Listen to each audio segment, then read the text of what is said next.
কি খাই আছা? উঠাচোন, উঠা উঠা। এইবিলাক কি খাই আছা?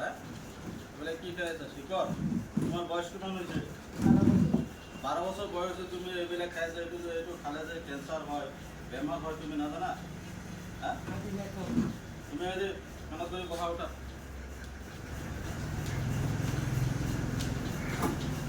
আৰু এইবিলাক খাবা? এইবিলাক খালে কেঞ্চাৰ হয় আৰু মাৰাত্মক বেমাৰ হয়, কিডনি ফেইলিয়াৰ হয়। এইবিলাক আৰু নাখাবা। এইবিলাক চৰকাৰে নিষিদ্ধ কৰিছে, সৰু ল'ৰা ছোৱালী এইবিলাক খাব নালাগে।